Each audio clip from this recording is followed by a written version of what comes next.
तो एक प्राचीन कथा के अनुसार कहा जाता है कि तोरण नाम का एक राक्षस था जो शादी के समय दुल्हन के घर के द्वार पर तोते के रूप में बैठ जाया करता था।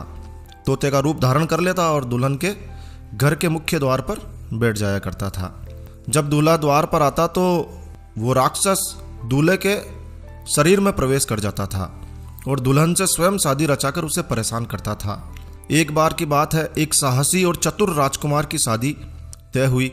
शादी के समय जब वो दुल्हन के घर में प्रवेश कर रहा था तो उस राजकुमार में कुछ दैवीय शक्तियां थी। तो अचानक उसकी नज़र उस राक्षसी तोते पर पड़ी। वो तुरंत समझ गया कि ये राक्षस है और उसने तुरंत तलवार निकाली और उसे मार गिराया और फिर शादी संपन्न हुई। बताया जाता है कि उसी दिन से तोरण मारने की परंपरा शुरू हुई। आपने कभी गौर किया है? आपको पता लगेगा कि इस रस्म में दुल्हन के घर के दरवाजे पर लकड़ी का तोरण लगाया जाता है जिस पर एक तोता लगाया जाता है। अगर आपने नहीं देखा है तो आप ठीक से तोरण को देखिए। तोरण पर तोता जरूर बिठाया जाता है। तो लकड़ी से तोरण बनाया जाता है और उस पर एक राक्षस का प्रतीक तोता बिठाया जाता है और बगल में दोनों तरफ छोटे तोते बिठाए जाते हैं। दूल्हा जब शादी के समय वधू के मुख्य द्वार पर आता है तो तलवार से उस लकड़ी के बने राक्षस रूपी तोते को मारने की रस्म पूर्ण करता है। गांवों में तोरण का निर्माण खाती के द्वारा किया जाता है, लेकिन आजकल बाजार में सुंदर सुंदर तोरण मिलने लगे हैं। कुछ तोरण तो चाइनीज तोरण है जिस पर गणेश जी और स्वास्तिक जैसे धार्मिक चिन्ह अंकित किए होते हैं।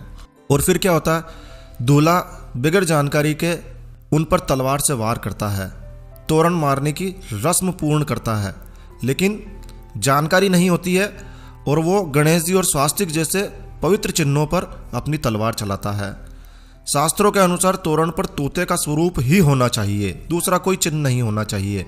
लेकिन इन दिनों तोते की जगह तोरण पर गणेश जी या अन्य धार्मिक चिन्ह अंकित कर दिए जाते हैं।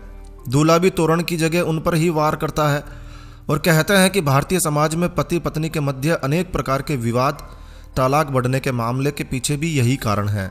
तो विद्वानों को भी इस बात को समझकर प्रचारित प्रसारित करना चाहिए। एक तरफ हम शादी में गणेश पूजन करके उनको रिद्धि सिद्धि सहित शादी में पधारने का निमंत्रण देते हैं और दूसरी तरफ हम उन्हीं पर तलवार से वार कर उनका अपमान करते हैं। ये उचित नहीं है।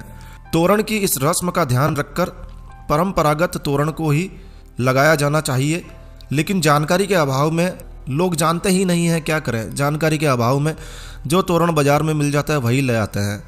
तो इस बात का विशेष रूप से ध्यान रखें कि इस बार जब भी किसी की शादी हो और यदि आपकी नज़र इस प्रकार के तोरण पर पड़े तो उसे समझाइए और हो सके तो इस वीडियो को अधिक से अधिक शेयर कीजिए। यदि आप हिंदू हैं, हिंदू धर्म को, हिंदू परंपराओं को जिंदा रखना चाहते हैं तो इस वीडियो को ज़रूर से शेयर कीजिए।